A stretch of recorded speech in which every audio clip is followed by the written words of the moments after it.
안녕하세요. 읽어주는 농업뉴스 매일경제 농업전문기자 정혁훈입니다. 첫 소식은 식품업계 대세로 떠오른 마이크로바이옴입니다. 식품업체들이 마이크로바이옴 관련 비즈니스를 적극적으로 확대하고 있다는 내용인데요. 여러분 마이크로바이옴이 뭔지 아십니까? 마이크로바이옴은 마이크로브와 바이옴의 합성어인데요. 마이크로브는 몸 안에 사는 미생물을 뜻하고요. 바이옴은 생태계라는 말입니다. 즉 몸속 미생물 생태계가 바로 마이크로바이옴인데요. 인체 안에 살고 있는 세균과 바이러스 등 미생물을 총칭하는 말이죠. 인체 내 미생물은 크게 세 가지로 나뉘는데요. 유익균과 유해균 그리고 중간균이 그것입니다. 보통 건강한 사람은 장내 유익균과 유해균 비율이 대략 85대 15라고 하죠. 몸 안의 미생물, 즉 마이크로바이옴을 이런 비율로 잘 조절하면 인간이 건강하게 살 수 있겠죠. 그래서 식품회사들이 최근 들어 마이크로바이옴에 눈을 뜨고 있는 겁니다. 우리나라 최대 식품회사죠.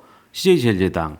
작년에 매출 15조 7천억 원, 영업이익 1조 2천억 원으로 사상 최대 실적을 기록했습니다. CJ제일제당은 최근 실적 발표 때 마이크로바이옴을 강조했는데요. 회사의 4대 미래 성장 엔진 중 하나로 마이크로바이옴을 꼽았죠. 일단은 새로 설립한 자회사인 CJ바이오사이언스를 통해서 바이오 치료제를 개발한다는 계획인데요. 식품 사업에도 마이크로바이옴을 적극적으로 적용할 것이라는 전망이 나오고 있죠. 롯데푸드는 중앙대와 장내 유익균인 프로바이오틱스 관련 기술 협약을 맺었는데요. 장내 마이크로바이옴 조절을 통해 혈당과 스트레스 증상을 저하시킬 수 있는 신규 프로바이오틱스 소재를 개발하는 게 목표라고 합니다. 장노년층을 대상으로 한 헬스케어 식품 시장에 본격 진출할 계획이라고 하네요. 옛 한국 야쿠르트인 HY는 프로바이오틱스 신제품 2종을 동시에 출시했는데요. 앞으로 마이크로바이옴 사업을 강화한다는 계획입니다. 이 회사는 전 세계에서 수집한 균주 라이브러리가 5천여 종에 달하고 있는 게 최대 강점입니다. 메일유업은 단백질 제품 브랜드인 셀렉스에 마이크로바이옴 기능성 제품을 추가한다는 계획인데요. 장 건강 면역 관리 제품을 출시해 나갈 것으로 보입니다. 식품 회사들의 이러한 마이크로바이옴 행보는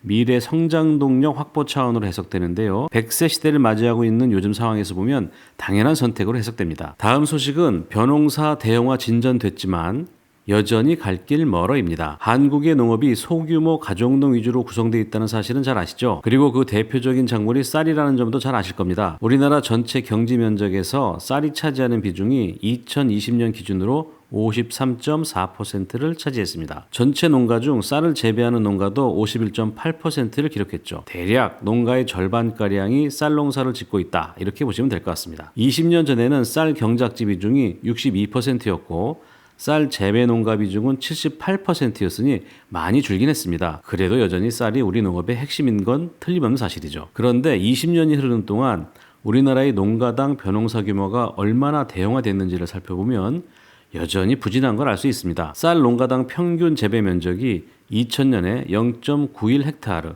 즉 2,800평이었는데요. 2020년에는 1.11 헥타르, 즉 3,300평으로 나타났습니다. 20년간 고작 22% 정도 늘어나는데 그친 거죠. 물론 3헥타르, 즉 9,000평 이상 쌀을 재배하는 농가 비중이 2000년에 3.8%에서 2020년 7.6%로 크게 늘긴 했습니다. 특히 10헥타르, 즉 3만 평 이상 대규모로 벼농사를 짓는 농가가 1,400여 농가에서 5천여 농가로 늘기도 했습니다. 전체 벼농사 농가의 0.9%인데요. 그러나 여전히 갈 길이 멀죠. 세계 최고 농업 강국 중 한 곳인 네덜란드 사례와 비교하면 뚜렷합니다. 네덜란드는 전체 농지 면적이 우리나라보다 조금 넓은 정도인데요.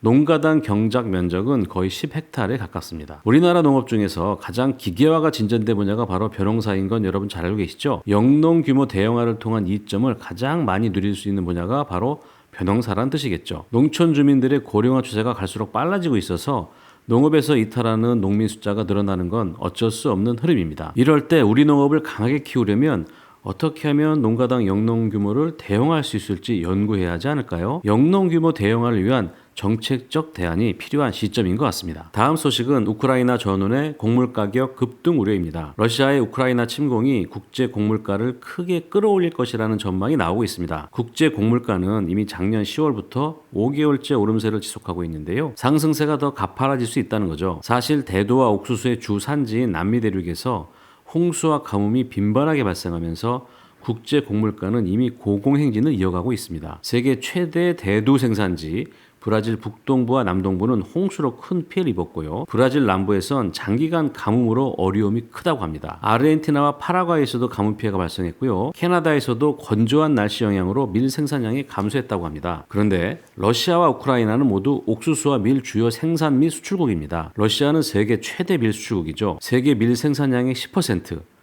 그리고 밀 수출의 20%를 러시아가 차지하고 있습니다. 우크라이나는 밀 수출 시장 5위를 차지하고 글로벌 시장 점유율이 10%에 달합니다. 또한 옥수수 세계 4위 생산국으로 글로벌 옥수수 시장의 10%를 차지하고 있죠. 러시아와 우크라이나 양국 간 무력 충돌은 세계 곡물 시장에 엄청난 타격을 가할 게 분명해 보입니다. 2014년에 러시아가 크림반도를 합병했을 당시에도 국제 곡물 시장에 파동이 발생해서 우리나라로의 사료용 밀 공급이 10개월간 중단된 전례가 있었습니다. 이처럼 곡물 가격이 급등해 파동이 일어나면 우리나라는 심각한 충격을 받을 수밖에 없죠. 그건 우리나라의 곡물 자급률이 23%에 그치고 있기 때문입니다. 러시아와 우크라이나 간 충돌이 어떤 파장을 낳을지 우리 농업 분야에서도 촉각을 곤두세우지 않으면 안 되겠습니다. 이상 정혁훈 농업전문기자였습니다.